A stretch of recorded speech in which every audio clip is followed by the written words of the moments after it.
Bonjour, mesdames et messieurs, et bienvenue à votre bulletin de nouvelles hebdomadaire Infotémis du 14 novembre 2023. Ici Lorraine McLean, votre lectrice pour aujourd'hui. Alors, cette semaine, à Infotémis, nous avons la municipalité de la Verlechère-Anglier tiendra ses élections partielles le 3 décembre prochain.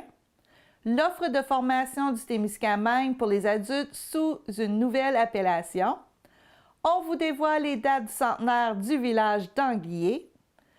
Un projet de graffiti pour contrer le vandalisme à Témiscamingue. Et plusieurs autres nouvelles. Et surtout, n'oubliez pas d'être des nôtres ce mercredi soir à 18h pour notre télé-bingo de la saison régulière. La municipalité de la Verlechère-Anglier tiendra son élection partielle le 3 décembre prochain. Quelques postes sont à combler, soit le poste de maire ainsi qu'un poste de conseiller. 3 personnes se présentent pour le poste de maire. Il s'agit de Normand Bergeron, Joey Galinsky et Rénal Barry. Tandis que Micheline Marcotte et Manon Perron se présentent pour le poste de conseiller numéro 5. Sont élus par acclamation David Bergeron au poste de conseiller numéro 3 et Francis Bernard au poste de conseiller numéro 6, que l'on félicite pour leur nomination. Pour les autres, on vous souhaite la meilleure des chances. Toutes les formations disponibles au Témiscamingue pour la clientèle adulte seront maintenant disponibles par le Centre de formation des adultes du Témiscamingue. Sous cette nouvelle appellation sont disponibles les services de formation professionnelle, de l'éducation des adultes ainsi que du service aux entreprises. Le Centre Frère Moffett de Ville-Marie et le Centre L'Envol de Témiscamingue demeurent en place, mais deviennent des centres de services du Centre de formation des adultes du Témiscamingue. Mélanie Perron, directrice du Centre de formation des adultes du Témiscamingue, affirme que nous voulons que le centre devienne une référence pour tout ce qui concerne la formation des adultes dispensée au Témiscamingue. Les gens connaissent bien le Centre Frère Moffett, mais ne connaissent pas les nombreuses formations qui peuvent s'offrir autant pour les études que pour du perfectionnement en entreprise. Cette fusion administrative est effective depuis le 1er juillet 2023 et a pour but de centraliser tous les services sous une même entité. Un tout nouveau logo du Centre de formation des adultes du Témiscamingue ainsi que des articles promotionnels ont été créés en collaboration avec l'entreprise régionale Le Bleu. Le Centre de formation des adultes du Témiscamingue offre 7 diplômes en formation professionnelle, des programmes de la formation générale adulte en présentiel et en ligne, ainsi que des formations adaptées aux besoins des entreprises et des individus par l'entremise du service aux entreprises. D'autres services sont aussi offerts, tels que la reconnaissance des acquis et des compétences, ainsi que le service accueil, de référence, de conseil et d'accompagnement. Les festivités entourant le centenaire du village d'Anglier se tiendront les 19, 20 et 21 juillet 2024. Il y aura diverses activités de loisirs et sports lors de cet événement d'envergure. Abonnez-vous à leur page intitulée Centenaire du village d'Anglier pour obtenir de plus amples détails en lien avec le centenaire du village d'Anglier. Un projet de graffiti d'art du Carrefour Jeunesse Emploi du Témiscamingue sera réalisé sur le territoire de la ville de Témiscamingue. Il va permettre de transformer le sentier des Pipelines, un lieu historique actuellement vandalisé, en un endroit artistique et culturel. Des jeunes adolescents de toutes les communautés du sud du Témiscamingue seront invités à peindre des graffitis. L'idée des graffitis est née d'un sondage mené l'an dernier auprès des jeunes et visait à connaître leur avis sur la hausse des actes de vandalisme. La réponse était très claire, c'était vraiment parce que les jeunes n'ont rien à faire. Au cours des dernières années, on a vu à Témiscamingue une grosse augmentation des actes de vandalisme et de méfaits. Dans le même sondage, qui impliquait plusieurs partenaires et intervenants, les jeunes qui voulaient trouver des activités pour occuper leur temps libre ont exprimé le souhait de réaliser des murs de graffiti. Un projet similaire réalisé à Notre-Dame-du-Nord a eu du succès, précise Geneviève Champagne du Carrefour Jeunesse Emploi du Témiscamingue. Le projet, en gros, c'est pour contrer le vandalisme, c'est vraiment de donner des activités pour que les jeunes puissent faire des choses constructives et positives, mentionne l'intervenante. Le choix du sentier des Pipelines, de gros tuyaux géants en métal, est un endroit que les jeunes fréquentent déjà. C'est une place où il y a déjà des graffitis qui ne sont pas vraiment adéquats. Et puis, il y a beaucoup de délinquance et de consommation sur place. J'ai vraiment pensé que c'était l'endroit idéal pour faire ça, pour qu'eux-mêmes puissent s'approprier leur propre lieu et puis montrer à la communauté, aux adultes, qu'ils sont capables de faire quelque chose de créatif, de positif, insiste la responsable du projet. Les jeunes seront impliqués dans le projet du début à la fin et c'est eux qui devront choisir quel dessin sera réalisé, les couleurs, les thématiques, sous la supervision de l'artiste et propriétaire de tatouage Le Wendigo de Rouyn-Noranda, Marc-André Boucher.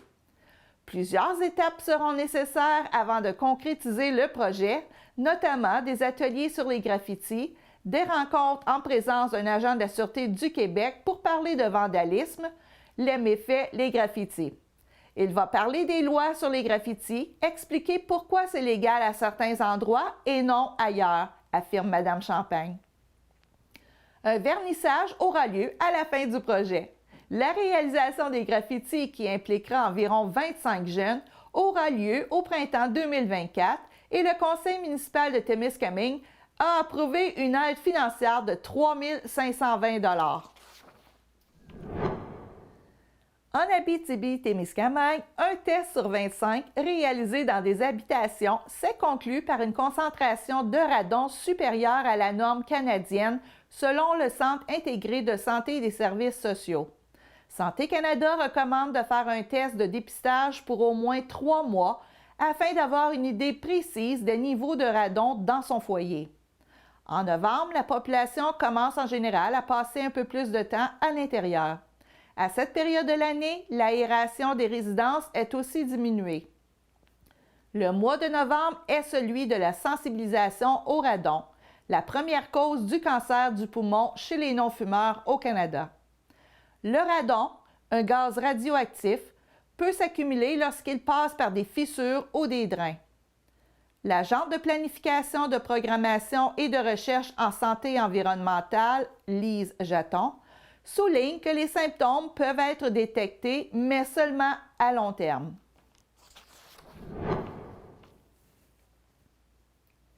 La situation financière de plusieurs entreprises est difficile. L'inflation mine aussi les finances de nombreuses personnes. Au dernier trimestre, le nombre de dossiers d'insolvabilité a augmenté au Québec, notamment en Abitibi-Témiscamingue. Pierre-Paul Belzile-Lacasse, syndic autorisé en insolvabilité chez Lacasse et associé à Rouyn-Noranda, a une suggestion bien précise pour les gens qui ont de plus en plus de difficultés à joindre les deux bouts. Le conseil est souvent le même, c'est de s'asseoir pour faire un budget. Ne pas faire de budget, c'est comme se parachuter dans la forêt sans avoir de boussole et sans connaître le terrain.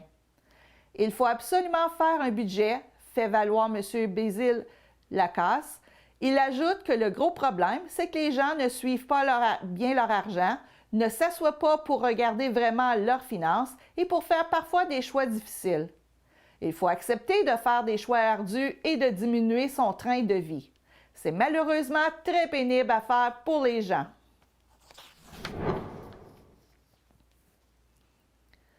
Le Centre de services scolaires de Rouyn-Noranda lance la campagne Inspire le respect dans le but de sensibiliser la communauté à la civilité en milieu scolaire.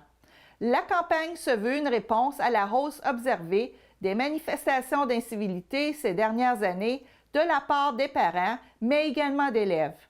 Anne-Frédérique Carcenti, directrice générale du Centre de services scolaires de Rouyn-Noranda, souligne que le personnel des écoles, autant les enseignants, le personnel de soutien et les cadres, recevaient de plus en plus sur les médias sociaux et par écrit des messages vraiment incivils avec parfois des menaces de mort, alors ça devenait gros.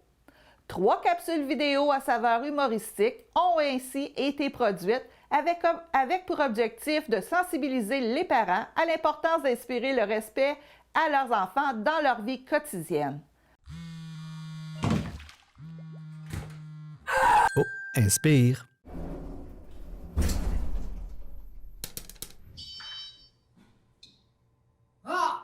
Inspire.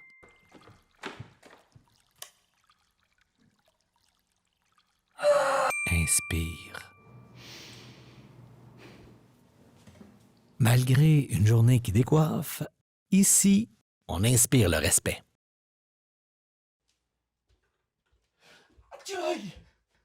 Oh, inspire. Merci.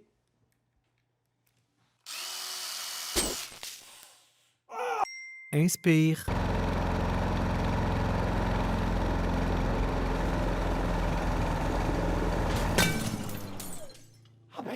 Inspire.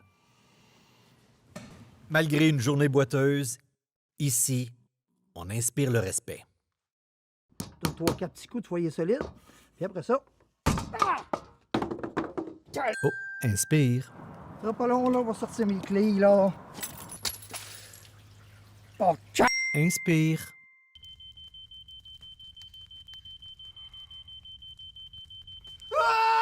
Inspire. Malgré les coups durs, ici, on inspire le respect.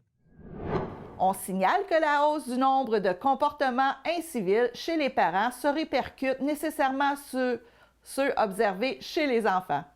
C'est assez étroitement lié, ça va de soi, on est des modèles. Même si un enfant est dans un milieu plus difficile, son modèle, c'est quand même son parent, alors c'est sûr que ce qu'il voit à la maison, il va le rapporter à l'école aussi. Il y a des petits mots que les enseignantes peuvent entendre comme « innocente » ou des trucs comme ça. Quand l'enfant est dans la pièce, il entend ça, ils ont l'air parfois de ne pas écouter, mais au fond, leurs oreilles sont bien ouvertes. Les parents sont des modèles pour eux, alors ils écoutent ça et c'est ce qu'ils vont tenter de reproduire. Les comportements violents en classe sont également plus fréquents. Des crachats, des coups de pied, des coups avec les bras et les jambes. Des chaises aussi qu'on peut recevoir, ce n'est pas drôle, mais ça arrive. Des insultes, des sacs, ça va dans tous les sens. Les enfants ne connaissent plus la limite. Ces conditions rendent le métier plus difficile à exercer. Le soutien des parents est essentiel dans l'établissement d'un climat respectueux à l'école. On est dans une ère où le droit de parole, le fameux « j'ai le droit », qu'on entend tout le temps. Il est assez exploité. À un moment donné, il y a une limite, et la limite, c'est le respect de l'autre. Cette limite, les enfants ne la connaissent plus. La campagne Inspire le respect devrait contribuer à sensibiliser les parents d'élèves et ainsi prévenir l'escalade de situations vers la violence. Anne-Frédérique Carcenti, directrice générale du Centre de services scolaires de Rouyn-Noranda, précise que la campagne promotionnelle ne constitue qu'une première étape et que d'autres mesures, dont la mise sur pied d'une directive sur la civilité en milieu de travail, s'ajouteront dans les prochains mois. C'est sous la présidence d'honneur de messieurs Stéphane Ferron et Louis-Charles Bélanger, tous deux avocats chez Cahen-Lamarre, que débute officiellement la 27e campagne de financement de la ressource sous le thème « Ensemble pour la cause ». Comme par les années passées, l'activité principale de cette campagne sera le Téléthon régional qui se tiendra le dimanche 28 janvier 2024 de 16h à 22h au Théâtre du Cuivre de Rouyn-Noranda et diffusé sur les ondes de la station Télé Nouveau Abitibi-Témiscamingue. Le Téléthon sera également accessible sur Internet via le site www.laressource.org, sur Cablevision au canal 452, e-Box au canal 43, Bell Express Vue ou Bell Satellite au canal 544, Chat Direct au canal 705 et Vidéotron au canal 5. Cette année encore, l'objectif à amasser est de 500 000 $. Ce montant permettra de répondre aux besoins grandissants des membres tout en respectant la grande générosité des gens de la région. Le Téléthon régional des personnes handicapées a la chance d'être supporté par des entreprises qui croient à la solidarité et aux actions régionales. Rappelons que la ressource est un organisme à but non lucratif complètement indépendant. En conséquence, elle a l'entière liberté d'utiliser l'argent recueilli exclusivement pour les gens de notre belle et grande région. Alors, on vous invite à être généreux encore cette année.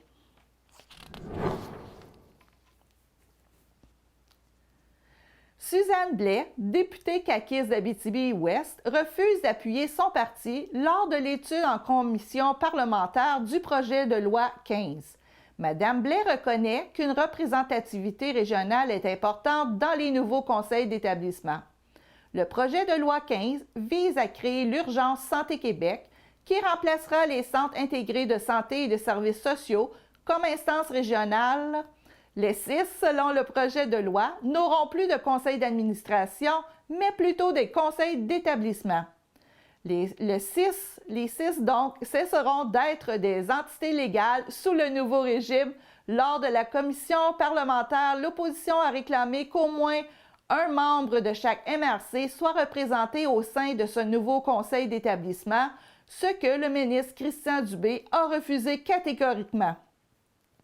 Il veut des gens avec des profils de carrière plutôt qu'une représentativité régionale. Au lieu de privilégier la provenance des membres, il veut voir leur champ d'expertise.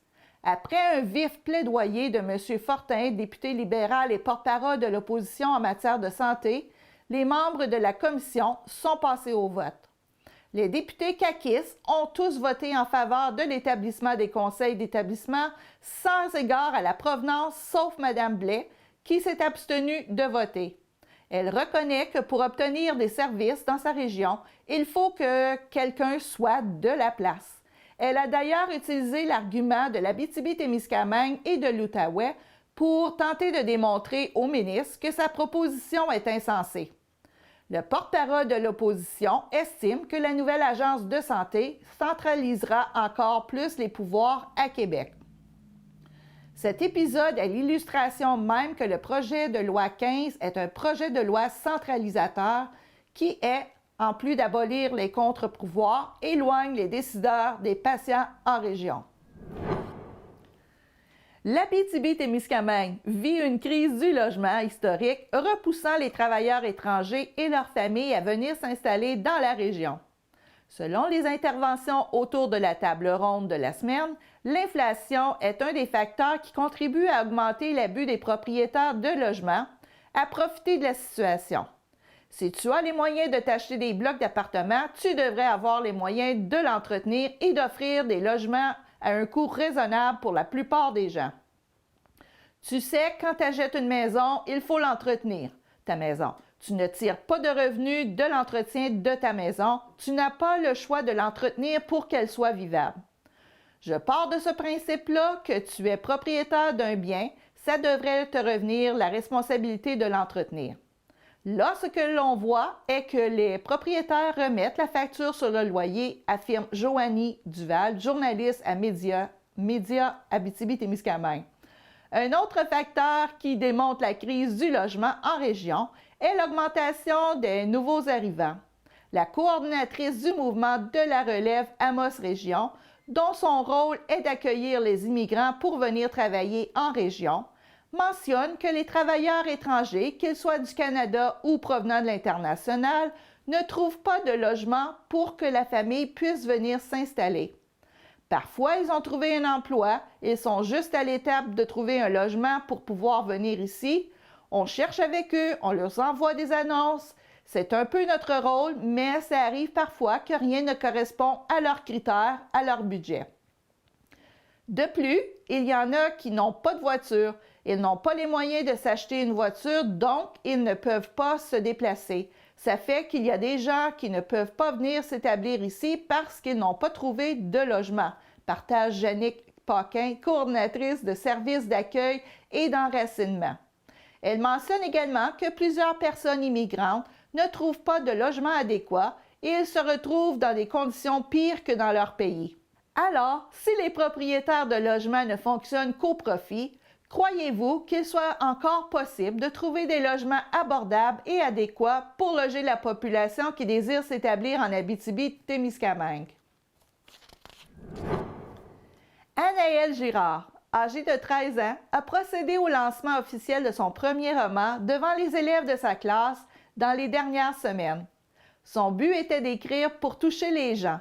Elle a pu compter sur son enseignante Lynn Beauregard ainsi qu'Hélène Gilbert pour la concrétisation de son projet. Elle a commencé toute seule au début d'octobre 2023. Ensuite, une professeure est entrée dans le décor pour lui aider pour la correction.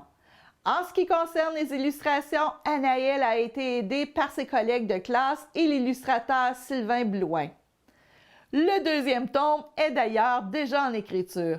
Elle a déjà été invitée à prendre part au Salon du livre en Abitibi-Témiscamingue qui se tiendra à la Sarre l'an prochain où elle pourra présenter son livre. Isabelle Lessard, la plus jeune mairesse du Québec, démissionne. En se lançant en politique, la jeune femme s'était donnée comme mission d'apporter une approche différente autour de la table du conseil municipal de Chapais. 2 ans plus tard, elle est en ressort lessivée. La gestion de la crise des feux de forêt survenue au début de l'été aura sonné le glas du parcours politique de la mairesse de Chapais, Isabelle Lessard. Les professionnels de la santé lui ont diagnostiqué au cours des dernières semaines ce qui s'apparente à un choc post-traumatique. Isabelle Lessard a remis sa démission la semaine dernière au terme d'une réflexion échelonnée sur plusieurs semaines. Élue sans opposition à l'âge de 21 ans, son aventure politique aura duré 2 ans. Elle déplore, entre autres, le manque de ressources pour aider les nouveaux élus comme elle lors de crises majeures. Elle se sentait en état de panique. Elle n'arrivait pas à dormir la nuit. Elle était constamment en mode survie, en alerte sur le qui-vive, avec la peur qu'il arrive une autre crise. Cela l'a beaucoup affectée au niveau de sa santé mentale et même à un certain point au niveau de sa santé physique. Au début de l'été, des feux de forêt se sont approchés à seulement quelques kilomètres de Chapais. La moitié de la ville a dû être évacuée pendant 3 nuits. Une période stressante pour les Chapésiens. C'était un peu du jamais vu, mais surtout quelque chose auquel elle ne s'attendait pas et qu'elle n'était peut-être pas prête ni 100% outillée pour le faire, même si on sait que ça fait partie du métier des imprévus comme ça. Isabelle Lessard ne s'en cache pas. Elle est de nature stressée et anxieuse. Le travail qui lui a été demandé au début du mois de juin a été la goutte qui a fait déborder le vase. 5 mois plus tard, Isabelle Lessard n'a toujours pas l'impression d'avoir complètement tourné la page. Elle est ressortie de cet épisode avec des séquelles. D'ailleurs, elle n'a pas été en mesure de retrouver une vie normale. L'anxiété a pris le dessus sur son quotidien. Depuis la mi-septembre, elle est en arrêt de travail pour des raisons de santé. En vertu de la loi sur les élections et les référendums dans les municipalités, le mandat d'un membre du conseil municipal prend fin après une absence de 90 jours consécutifs aux séances du conseil municipal. Les élus municipaux ont toutefois le pouvoir de prolonger cette période de grâce. 90 jours, c'est long, c'est 3 mois, mais c'est quand même très court quand on vit des moments difficiles et qu'on a besoin de reprendre le dessus. Ce qui fait en sorte qu'elle a une date butoir au-dessus de sa tête pour revenir en pleine forme à son 100%. En date d'aujourd'hui, elle constate que ce n'était pas réaliste de penser revenir en pleine forme dans l'espace de 90 jours. Isabelle Lessard déplore le manque de ressources et d'aide qui s'offre aux politiciens. Le système politique québécois n'est pas adapté pour quand les élus vivent des moments difficiles. C'est ce qui l'a confortée dans sa décision de quitter la politique. Elle cite en exemple l'absence de ce qui pourrait correspondre à un programme d'aide aux employés. En arrêt de travail depuis la mi-septembre, elle a encore de la difficulté à savoir comment elle sera rémunérée alors qu'elle ne peut travailler.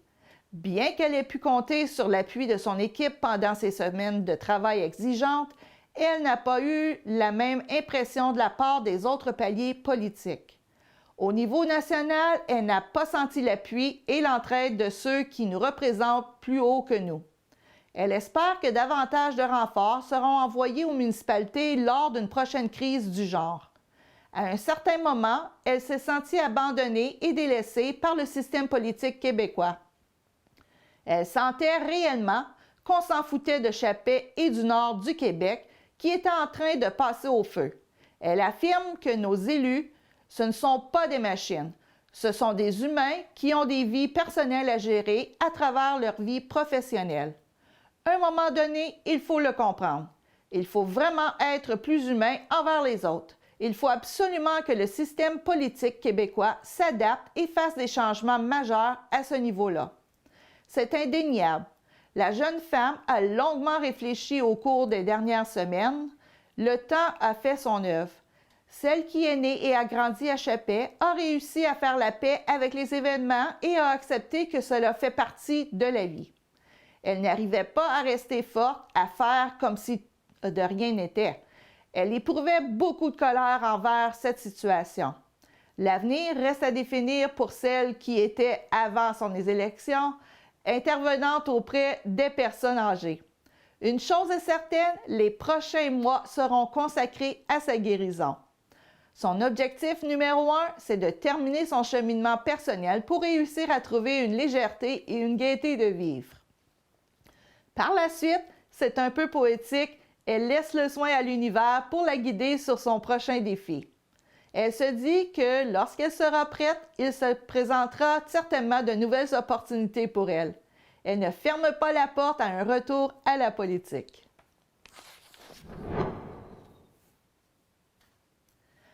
Apprendre aux hommes à vulgariser leurs émotions est l'un des points qu'a voulu mettre de l'avant le commandant Robert Piché lors d'une conférence sur la prévention du suicide mercredi passé.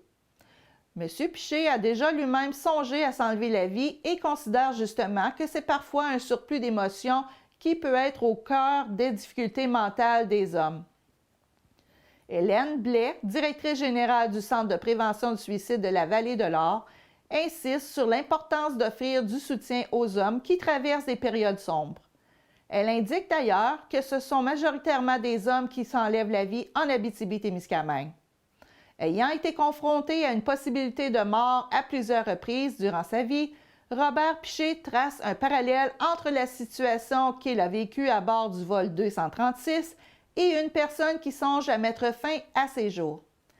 Hélène Blais rappelle que ce sont 7 centres de prévention du suicide qui sont ouverts à travers l'Abitibi-Témiscamingue, en plus de la ligne Besoin d'aide 24/7. Elle mentionne que tous les services disponibles en région peuvent répondre à tous les besoins des personnes qui pourraient en avoir besoin. Prendre le temps était le thème de la 15e édition du colloque Ressources humaines tenu le 9 novembre dernier à l'hôtel Forestel de Val-d'Or. Environ 300 personnes ont assisté aux conférences données dans le cadre du colloque. Ce dernier s'adresse principalement aux responsables des ressources humaines des entreprises, mais aussi à d'autres professionnels qui doivent exercer une forme de leadership, soit des gérants, chefs d'équipe, etc. À cet effet, le thème de cette année prenait une certaine résonance dans un contexte post-pandémie où la pénurie de main-d'œuvre est l'éléphant dans la pièce.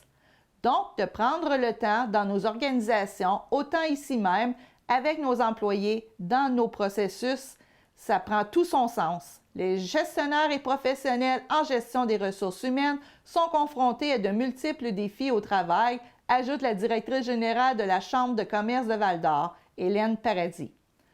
Que l'on parle de recrutement, de rétention ou d'intégration, jongler avec son horaire pour répondre aux besoins de ses employés n'est pas une tâche évidente.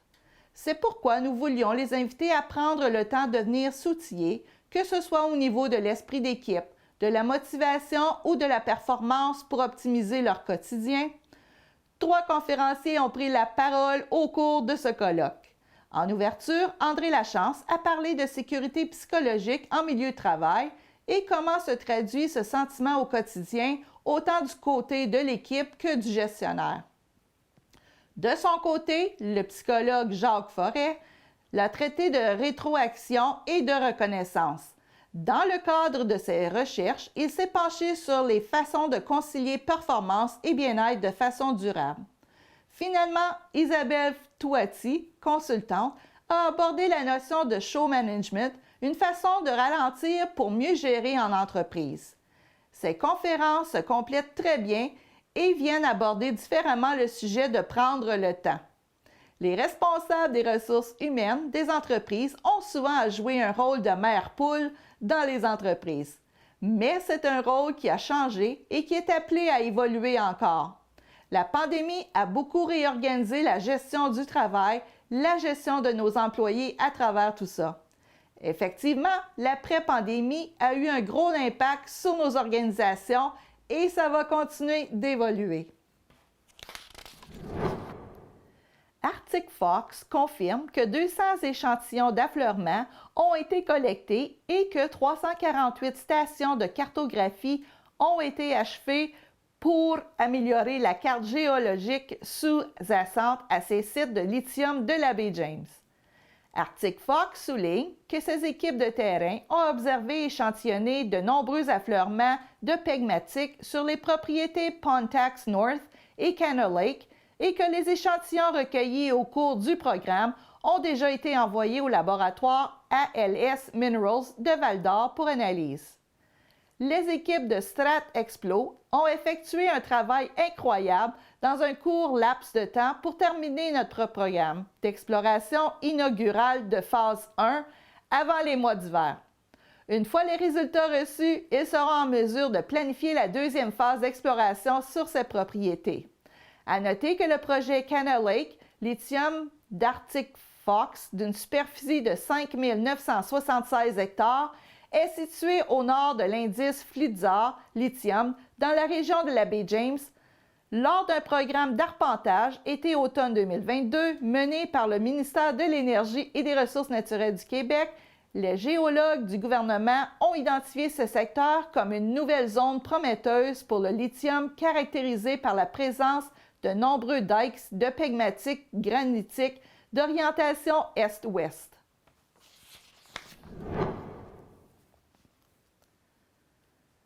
Québec opte pour des mesures ciblées afin notamment d'améliorer l'accès au logement et pour lutter contre l'itinérance, a dévoilé mardi le gouvernement Legault dans sa très attendue mise à jour économique. Les Québécois ne recevront toutefois pas de nouveaux chèques pour faire face au coût de la vie en hausse, a confirmé le ministre des Finances Éric Girard. Parmi les principales mesures, Québec entend verser 1,8 milliard de dollars sur 5 ans afin de construire 8 000 logements abordables, parmi lesquels 500 seront dédiés aux personnes en situation d'itinérance. Ottawa doit financer la moitié du montant, selon l'entente conclue en octobre.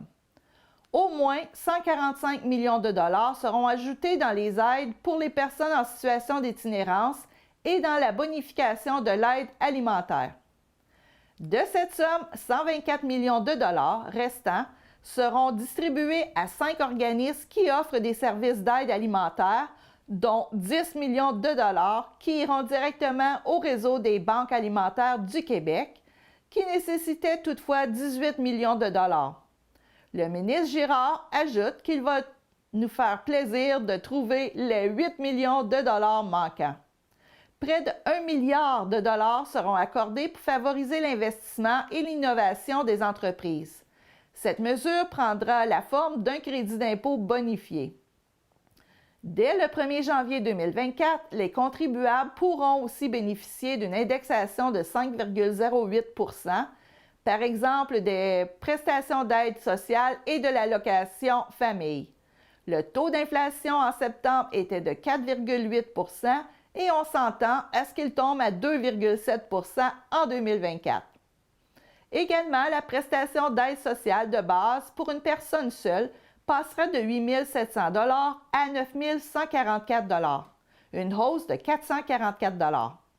Le montant maximal de l'allocation famille passera de 2 782 $ à 2 923 $, soit 141 $ de plus. De plus, 329 millions de dollars seront investis dans la formation en construction. Comme annoncé par le premier ministre François Legault, des formations accélérées et rémunérées seront offertes dans 5 domaines prioritaires. La mise à jour économique confirmait également que 265 millions de dollars seront déboursés pour éponger une partie des déficits des sociétés de transport. Le ministre Girard confirme que les prévisions de la croissance économique sont revues à la baisse pour 2024. L'inflation et l'augmentation prolongée des taux d'intérêt sont les principales causes de la révision. Le PIB réel devrait augmenter de seulement 0,7 % en 2024. Il s'agit d'une révision à la baisse de 0,7 points de pourcentage par rapport à la prévision de mars 2023, indique Québec. M. Girard avoue que nous ne sommes pas en récession, mais certainement dans une période extrêmement difficile que l'on peut qualifier de stagnation. Il a qualifié son approche de prudente. On estime que le retour à l'équilibre budgétaire sera atteint en 2027-2028. On soutient par ailleurs que l'objectif de réduire le poids de la dette à 30 % du PIB d'ici 2037-2038 est maintenu. Le chef par intérim du Parti libéral du Québec, Marc Tanguay, a vivement critiqué la gestion des finances publiques du gouvernement Legault et demande une commission parlementaire afin d'entendre le ministre des Finances, Éric Girard, et la présidente du Conseil du Trésor, Sonia Lebel. M. Tanguay estime que les parlementaires doivent se pencher sur les finances publiques lors d'une commission parlementaire parce que François Legault est en train de perdre le contrôle. Le chef du Parti québécois, Paul Saint-Pierre Plamondon, a salué certaines mesures satisfaisantes, mais a toutefois souligné que le gouvernement a un angle mort dans la série d'annonces faites, soit l'accès à la propriété pour les premiers acheteurs. Selon Christine Labrie, porte-parole de Québec solidaire en matière d'administration gouvernementale et pour le Conseil du Trésor, le gouvernement n'agit pas avec assez d'empressement sur plusieurs enjeux. Il y a les feux à éteindre partout actuellement en logement, sur le marché de l'immobilier, en itinérance, dans le transport en commun. Le gouvernement Legault a déjà distribué à la population des chèques de 500 $ au printemps 2022, puis de 400 à 600 $ à l'automne de la même année.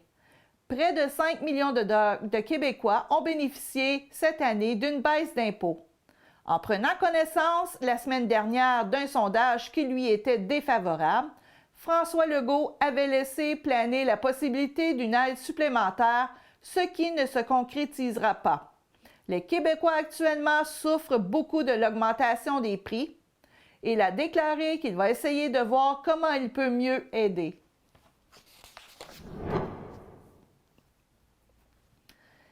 La neige s'est installée rapidement en Abitibi-Témiscamingue et des automobilistes n'ont pas encore procédé au changement de pneus.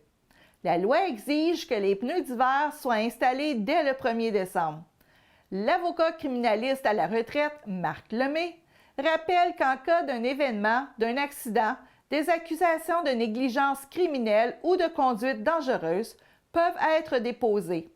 Les mêmes applications se font pour l'été. Il ajoute que les policiers sont très compétents pour vérifier la qualité des pneus.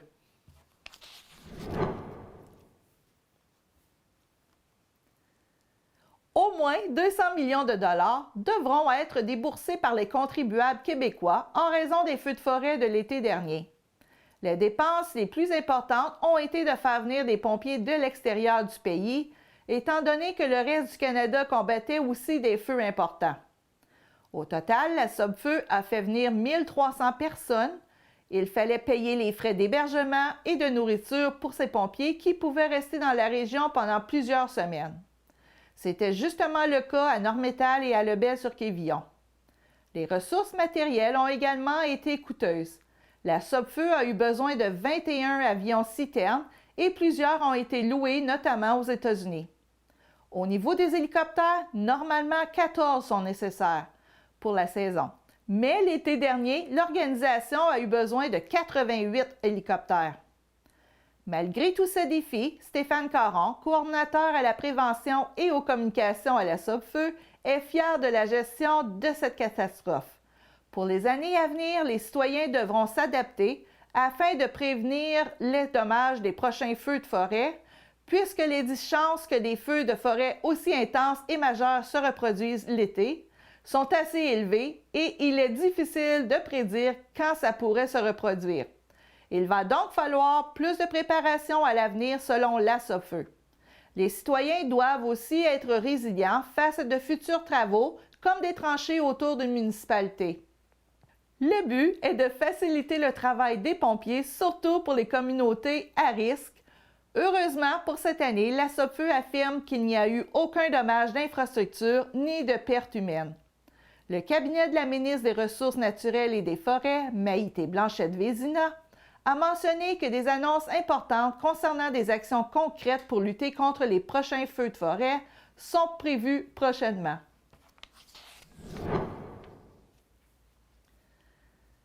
Un bon moment pour commencer à consulter un conseiller financier est en sortant des études et même avant. Plus on commence tôt, meilleures sont les perspectives d'un point de vue financier. Ça fait toute la différence de commencer à épargner pour sa retraite à 20 ans au lieu de 35 ans. C'est avec ton argent que tu refais de l'argent. Plus vite tu commences, plus vite tu arrives à la retraite. Il faut tenir compte de nombreux facteurs comme le revenu, la situation familiale, la contribution de l'employeur afin de déterminer les bons produits financiers. Il faut également regarder les dettes et les protections. Si le but est d'économiser pour un projet à court terme, comme celui d'acheter une maison ou une voiture, il est déconseillé aux jeunes investisseurs d'acheter des fonds d'action, d'acheter des bitcoins ou même d'opter pour des placements à haut risque. Il est préférable d'utiliser des placements garantis. Le régime enregistré d'épargne études est un régime d'épargne à long terme qui aide les gens à épargner pour les études postsecondaires de leurs enfants. Il est important de commencer à utiliser ce produit dès la naissance de l'enfant car les droits de subvention se terminent lorsque le bénéficiaire de cet argent atteint l'âge de 17 ans. Ce placement s'accompagne d'une subvention de 30 % sur le montant investi. Pour chaque tranche de 1 000 $, tu vas recevoir 300 $. Quand les jeunes travaillent durant leur secondaire, il est intéressant d'investir également cette somme d'argent dans un régime enregistré d'épargne études. Une assurance importante à se prévaloir est une assurance invalidité, et ce, même avant d'entrer sur le marché du travail. Certains employeurs offrent une assurance invalidité à leurs employés, mais ce n'est pas le cas pour toutes les professions. Il est important de regarder cela tout de suite au début, quand ton bilan de santé est excellent, parce que c'est la protection la plus difficile à obtenir. On le voit de plus en plus, problèmes de dos, d'anxiété, de dépression, etc. Lorsque tu as un historique de cela à ton dossier, il devient difficile d'aller te chercher une protection. Un RIR ou un CELI? Le CELI serait à privilégier pour les jeunes travailleurs dont les revenus sont moindres. Le REER t'amène une déduction de tes revenus, mais si tu n'as pas beaucoup de revenus, la personne est mieux de prendre un CELI et d'attendre d'avoir plus de revenus pour prendre des REER. Le CELIAP est tout nouveau. Il est en vigueur depuis 2023. Il s'agit d'un compte d'épargne libre d'impôt pour l'achat d'une première propriété. Il est possible de cotiser 8 000 $ par année, et ce, jusqu'à un maximum de 40 000 $. Le CELIAP combine les avantages du REER en étant déductible d'impôts et de ceux du CELI, puisque rien n'est imposable au moment d'en faire le retrait. Comme chacun a une situation différente, il est primordial de discuter des meilleures possibilités avec une conseillère ou un conseiller en finance. Lors de mes lectures, j'ai découvert cet article que j'ai trouvé fort intéressant, que je vous partage à l'instant même. Il s'intitule « Les 10 raisons de vivre en Abitibi-Témiscamingue ». Premièrement, c'est pour sa qualité de vie. L'Abitibi-Témiscamingue est un endroit de rêve où vivre en famille. Plusieurs activités de loisirs sont offertes aux enfants et aux adultes et sont facilement accessibles. Le climat général de confiance et d'entraide régnant dans la communauté permet également, tant pour les parents que pour les enfants, la création de liens solides, assurant le déploiement d'un indispensable cercle de soutien social. La communauté est tissée serrée et ceux qui la composent se sentent responsables les uns des autres. Pour les travailleurs, la proximité des lieux permet de se rendre rapidement au travail, parfois sans même utiliser sa voiture. Les opportunités d'emploi sont nombreuses et touchent des domaines variés. Vivre en Abitibi-Témiscamingue, c'est aussi profiter d'un environnement paisible, d'une nature accessible en pleine ville ou à quelques minutes en voiture, de commerces de proximité, d'une vie culturelle digne de ce grand centre et d'une chaleur humaine sans pareil. Deuxièmement, c'est pour son esprit de communauté. La population régionale n'est pas si abondante et elle est tricotée serrée. En Abitibi-Témiscamingue, les gens se connaissent, fréquentent les mêmes lieux, souvent peu importe leur âge, leur travail ou leur origine, recourent aux mêmes services et finissent inévitablement par se croiser à l'épicerie. Ces rencontres récurrentes, cette proximité entre les communautés et les générations facilitent la rencontre et l'accès à l'autre en plus d'alimenter un sentiment de responsabilité envers nos concitoyens. Ainsi, les Témiscabitibiens sont dotés d'une force de mobilisation, d'un sens de partage, de l'entraide et d'une générosité hors du commun. L'amour ou la fierté qu'ils ou qu'elles portent envers leur territoire et sa population se traduit en de nombreux projets innovants qui contribuent au resserrement du filet social, au développement d'une vie culturelle dynamique et à un sentiment de sécurité et de confiance envers l'autre. Troisièmement, c'est pour sa proximité. Cet avantage peut sembler contre-intuitif lorsqu'on pense à l'étendue du territoire régional. Pourtant, s'il est vrai que les centres urbains entre eux sont plutôt éloignés et que plusieurs quartiers ruraux se répandent en marge des centres-villes, les déplacements se font rapidement d'un endroit à l'autre. Tout d'abord, lorsqu'il s'agit de se déplacer en voiture, l'absence de bouchons de circulation rend l'expérience simple et agréable. En bonne compagnie ou seul avec sa musique préférée, ça tient presque du moment de recueillement. En somme, la vie en Abitibi-Témiscamingue peut rapidement devenir une sérieuse économie de temps, d'argent et de frustration. Quatrièmement, c'est pour ses loisirs. Qui a dit qu'il n'y avait rien à faire en Abitibi-Témiscamingue? Au-delà de l'abondance d'événements de toute nature, spectacles de musique, humour, théâtre, danse, joutes sportives, conférences, etc., auxquels il est possible d'assister en tant que spectateur, il est également possible d'entretenir des passions et des hobbies de tout genre. Petits et grands trouveront de quoi se satisfaire à travers l'offre abondante de cours, de services et d'ateliers offerts par différentes organisations à travers la région. Que vous ou votre enfant soyez amateur de généalogie ou de jeux de rôle désirant d'apprendre une nouvelle langue, hanté par le désir de maîtriser les rudiments de la danse latine, curieux des secrets de la nature, assoiffé de cours de piano, bref, qui que vous soyez, il existe quelque part en Abitibi-Témiscamingue un lieu et une communauté pour vous permettre de vivre pleinement vos passions. Cinquièmement, c'est pour sa nature. L'Abitibi-Témiscamingue se démarque par la proximité qu'elle permet avec la nature sous toutes ses formes. Sa forêt abondante et ses 22 000 lacs et rivières peuvent satisfaire autant les vacanciers à la recherche de calme que les amateurs de plein air en quête d'aventure. Outre Aiguebelle et au Pémican, nos deux parcs nationaux et notre fameuse réserve faunique La Vérandrie, une foule d'endroits attendent les amoureux de la nature désireux de s'adonner à leur passion. Également, de plus en plus d'organismes et d'entreprises régionales offrent la location d'équipements ou des services de guidage et de formation, ce qui permet de découvrir de nouvelles expériences et destinations en toute sécurité et sans trop vider son portefeuille. Sixièmement, c'est pour sa tranquillité. On a souvent entendu dire que l'Abitibi-Témiscamingue était loin de tout, comme s'il s'agissait là d'un grave défaut. Cette réalité vient pourtant avec l'avantage non négligeable de l'espace et du calme.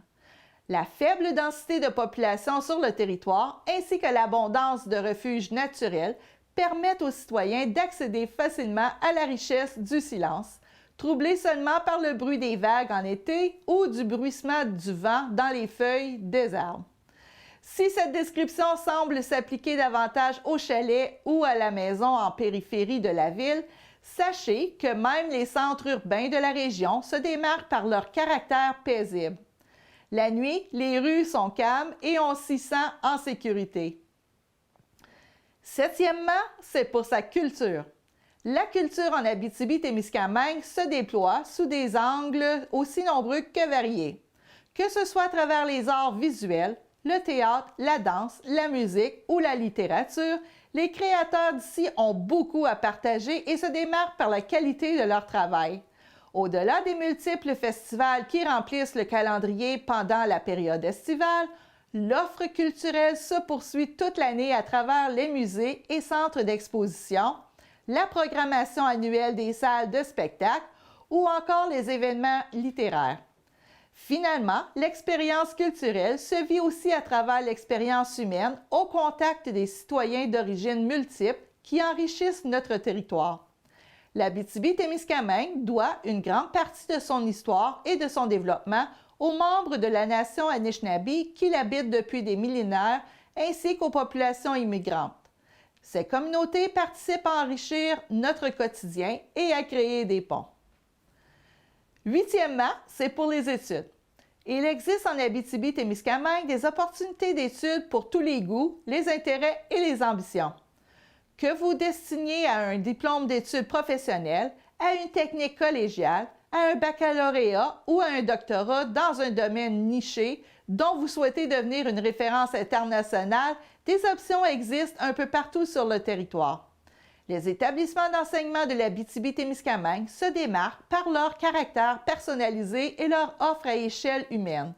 Grâce à la petite taille des cohortes, ainsi qu'au dévouement et à la passion des professeurs et enseignants, l'expérience académique est marquée par la création de liens forts et profonds, la disponibilité. Finalement, l'Abitibi-Témiscamingue se démarque par l'offre de programmes uniques au monde qui ressortent du lot par leur qualité. Neuvièmement, c'est pour les carrières. Les opportunités d'emploi abondent en Abitibi-Témiscamingue. Les domaines sont variés et les conditions alléchantes. Travailler dans des milieux à échelle humaine, c'est l'occasion de créer des liens solides et précieux et de constater l'impact concret de son travail sur la communauté. Travailler en Abitibi-Témiscamingue, c'est se déployer dans un univers de possibilités que l'on n'avait jamais imaginé. Les entrepreneurs sont ouverts sur le monde et participent au développement de la région avec des projets audacieux et stimulants. Et dixièmement, c'est pour le fait que tout est possible. L'Abitibi-Témiscamingue est une terre d'audace et d'innovation. L'éloignement géographique, plutôt qu'un désavantage, est vu ici comme une excellente occasion d'exploiter notre créativité et de développer nos propres atouts. Si vous avez une idée d'entreprise à démarrer, un projet de festival complètement éclaté, une proposition d'activité ponctuelle, l'arrivée de combler un besoin en fondant une OBNL, bref, peu importe votre volonté d'action, il y a fort probablement l'espace pour le faire. Plusieurs ressources existent pour vous aider à accomplir vos objectifs et les citoyens accueillent les nouveautés avec un enthousiasme sans pareil. Alors, voilà, c'est ainsi que se termine notre bulletin de nouvelles pour cette semaine. J'espère que ça vous a plu. Ici Lorraine McLean qui vous remercie d'avoir été là. Bonne semaine à tous. On se revoit la semaine prochaine pour une autre émission d'Infotémis. Au revoir!